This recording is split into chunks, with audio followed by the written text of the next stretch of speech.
Good morning and welcome to Living Local 15. I'm your host, Jessica Williams. Thank you so much for joining me.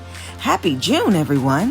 First up, it's Money Monday with Foster Financial, and today we're discussing restricted stock units. Then St. Joseph Missions Women's Shelter joins me in studio to discuss their services and also their rebranding party that they're having to celebrate 5 years. Then Mike Caudill joins me to give us a behind-the-scenes look at the Indy 500. And a little bit later, it's epic discounts at epic prices. So get your phones out and enjoy the show. Fashion, food, and fun. You're watching Living Local 15 with your host, Jessica Williams.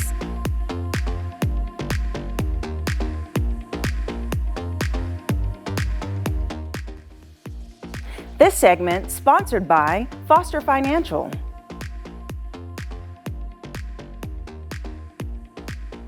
Welcome back to Money Monday with Foster Financial. And today we're going to talk about something very interesting when it comes to stock units. And of course, breaking it all down is their Vice President, Caleb Doan. Good morning, Caleb. Good morning. How are you? I'm doing well. How are you? Good.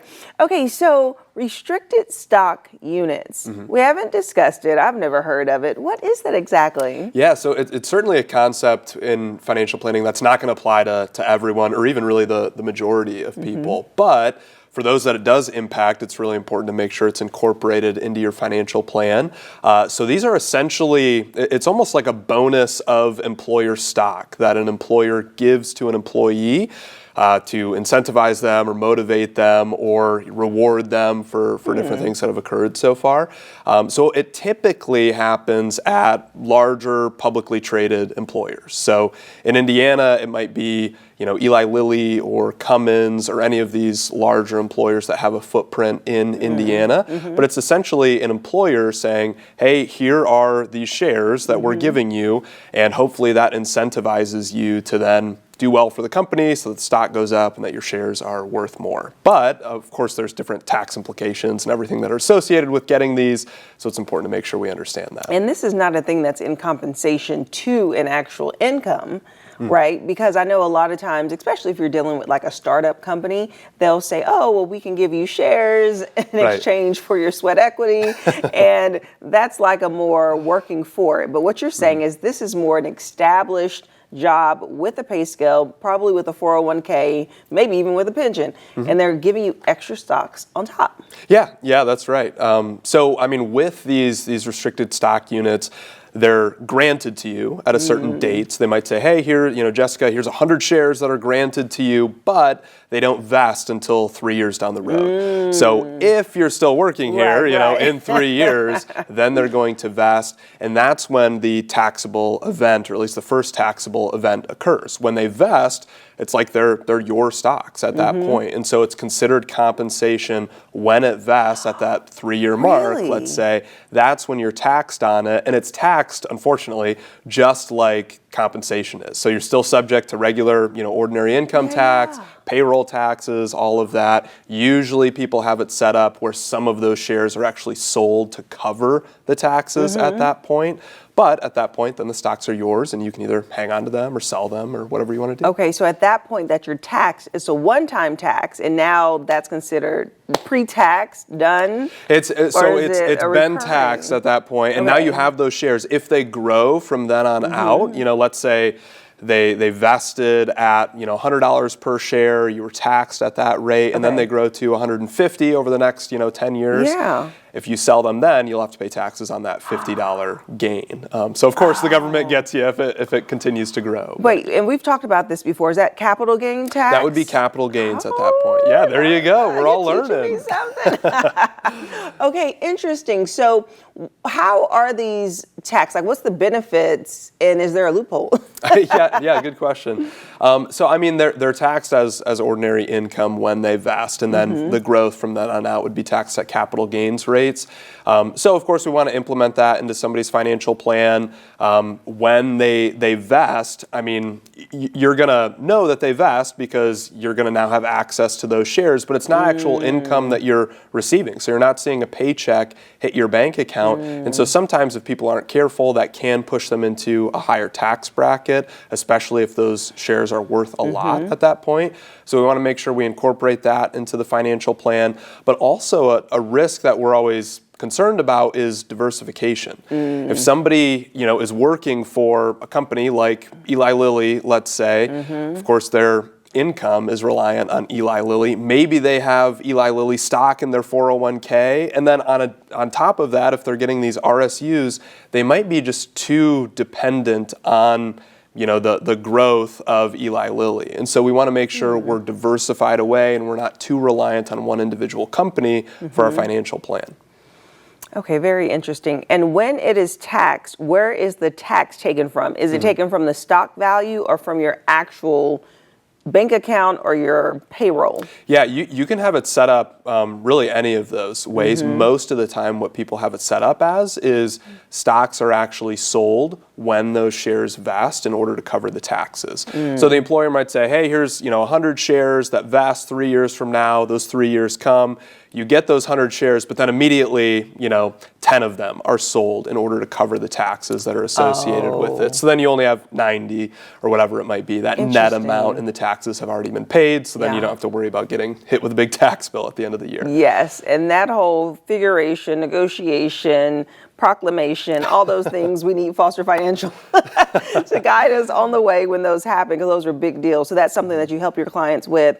They come in and say, hey, I got these restricted stock units, and you set out a plan and say, this is what we're going to do. Yeah, exactly. Yeah, we'll kind of chart out all the vest dates, all the future grant dates, everything like that, and make sure we have a plan for it. There's lots of selling strategies, tax loss harvesting, donation strategies even that we use to make sure that it's working best for the client.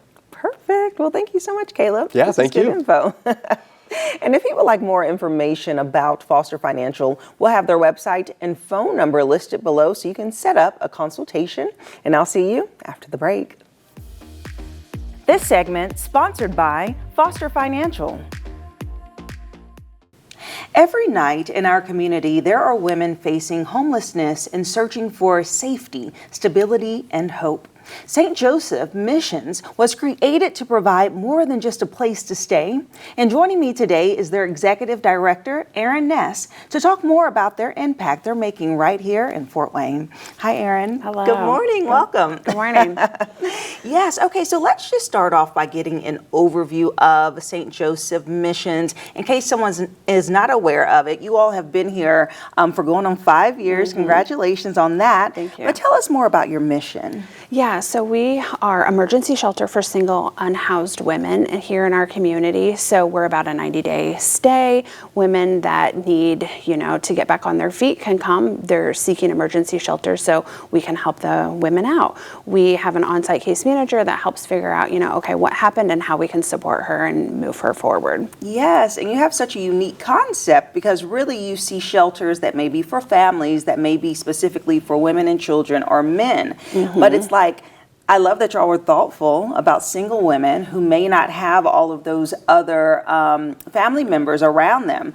And these aren't just women who have challenges in their lives, whether it be substance abuse or domestic abuse. These are women who just literally are unhoused at the moment, and you're trying to get them back on their feet. Yes, absolutely. So we have women from all walks of life come to us. It's they are unhoused and they need support and help to get back on their feet. So that's what we're here for. Yeah, so talk to me about some of your programs. How do you rehabilitate or help them get to their next steps of their journey? Yeah, so as I mentioned, we have case management. She's really helping to dig deep and find out, okay, what happened and how we can support her to move her forward.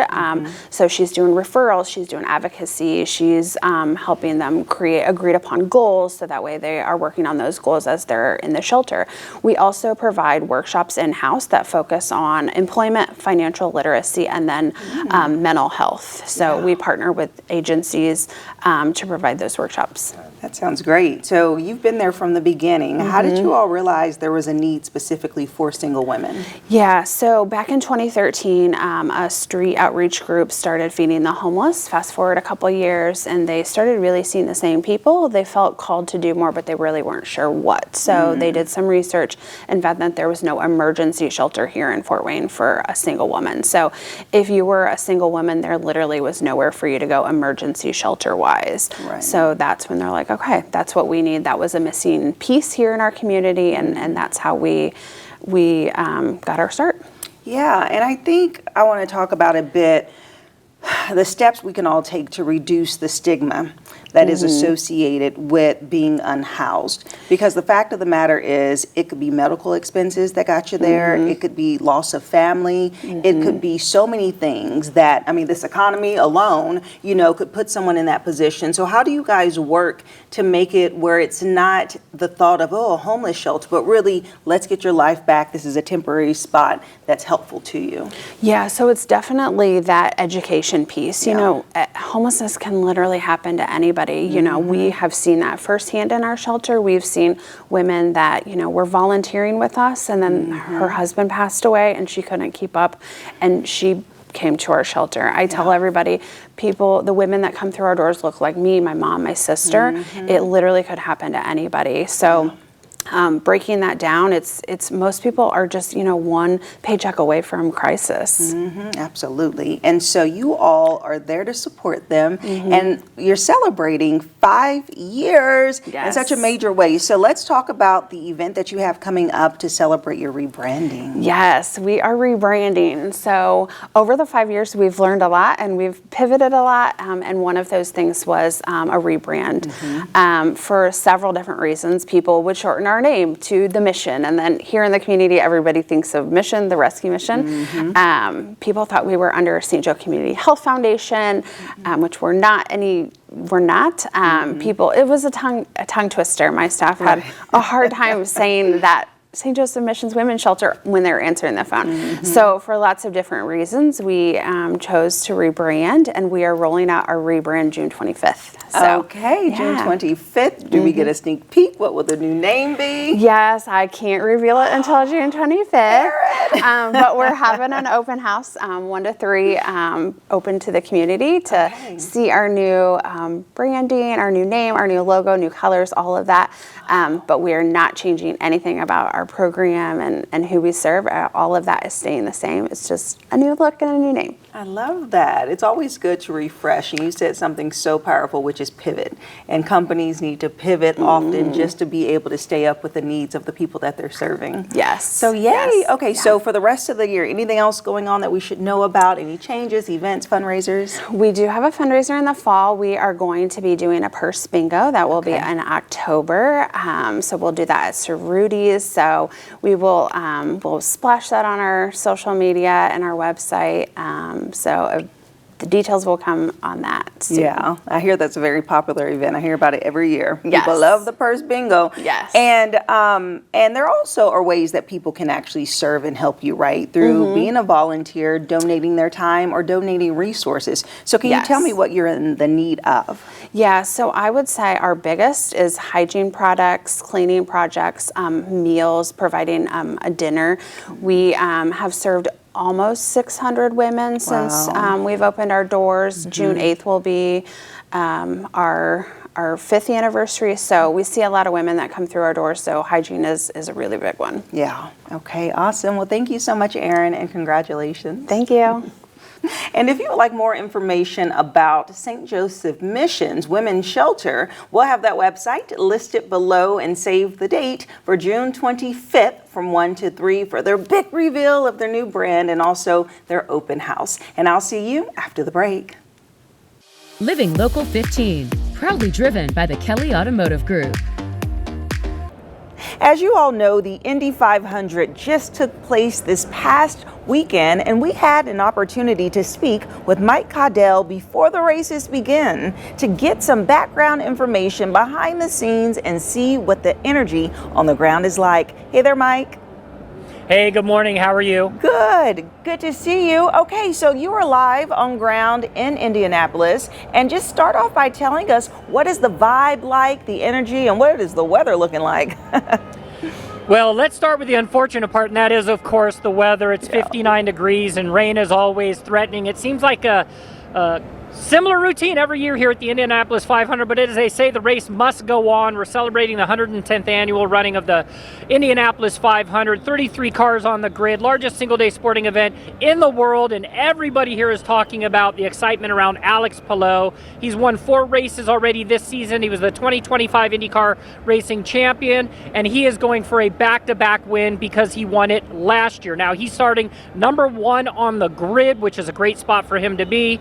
Sitting in that second spot, Alexander Rossi had a rough start to the week here in Indianapolis. He had a big crash Monday in turn 2, but thanks to that safer barrier, which was invented by an alumni down at Texas A&M, 25 years running with that safer barrier, absolutely saving lives when drivers are out on the track and potentially crash into one of those walls. Now, one of the really heartwarming stories, starting in 26, Catherine Legg, 45 years old, first ever female and oldest driver to attempt what we call the double. That's racing here at the Indy 500, jumping on a plane and flying down to Charlotte to race in the Coca-Cola 600 as part of NASCAR series. It's very hard to do, and like I said, she'll be the first female to attempt this and the oldest driver to ever attempt it. And then there's Marcus Ericsson. He crossed the finish line in second last year. He's starting in 17th place, and he is racing this year for something bigger than just the checkered flag. He's partnered up with the DKY Foundation, which is based here in Indianapolis,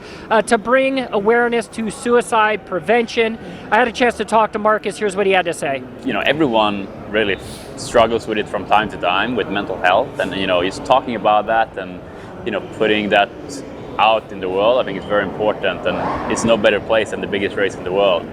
And before I let you go, we're going to close it out with some really cool stuff. NTT Data, presenting sponsor of the track, using augmented reality, and they're also using AI content as well in how they use their fan experience with their mobile app. And I got to say, look, it's Memorial Day, right? We're here to celebrate. We're here to have fun. We're also here to salute those that serve us. Good Rancher partnered up with the USO.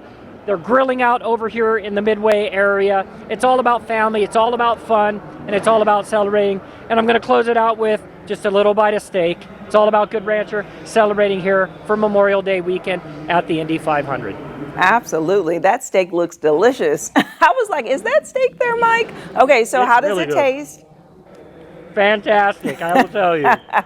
Okay, so that's so cool. Thanks for giving us a rundown of what's buzzing this year, what people are most looking forward to. And I want to ask you about fan experience, because a lot of people travel into Indy to see this live. So are there any particular traditions or attractions that happen each year that the fans really dive into?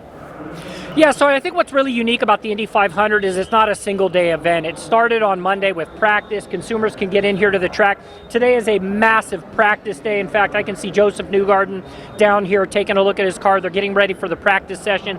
So it starts on Friday, runs through Saturday. The race culminates on Sunday. They've got the Midway over here. I was mentioning Good Ranchers out there, right? Celebrating with fans in the Midway. You've got other partners out there. Chevrolet's a big partner here of the Indy 500 as well. They've got a display. So what's unique is it's not just about the racing, it's about a family experience, it's about entertainment, and that's what makes this weekend so extraordinary.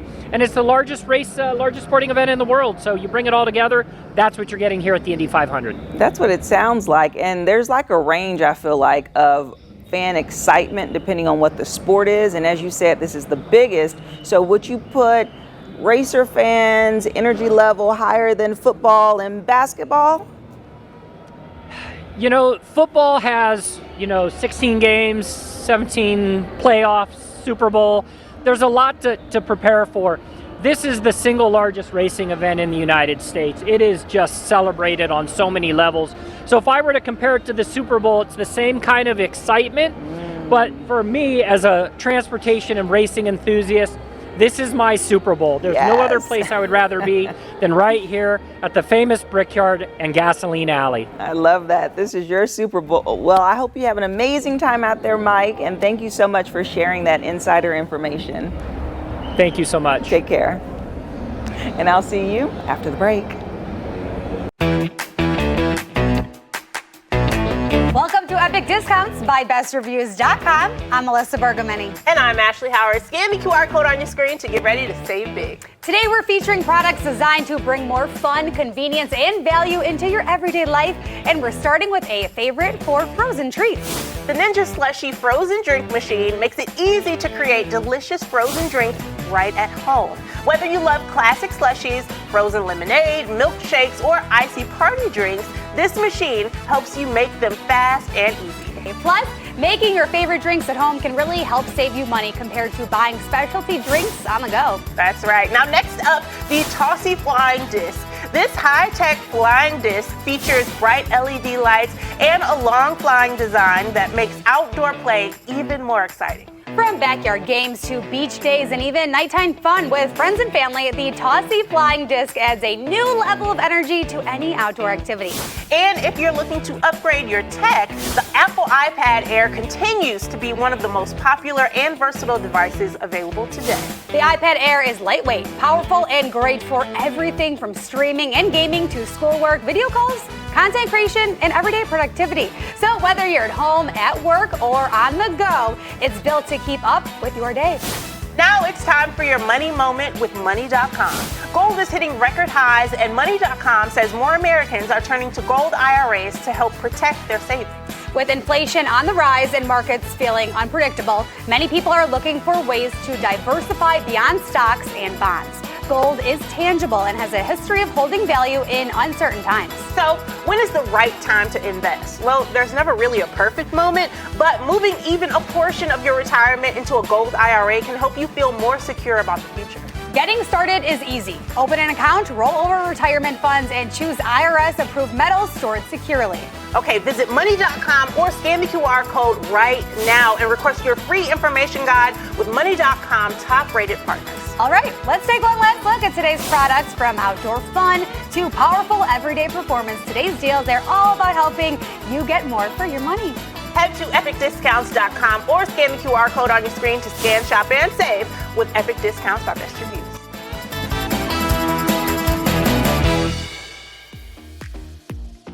Best Reviews is owned by our parent company, Nexstar. You can find more on the products and where to buy them on WANE.com. Content segments during today's Living Local 15 were paid for by these sponsors.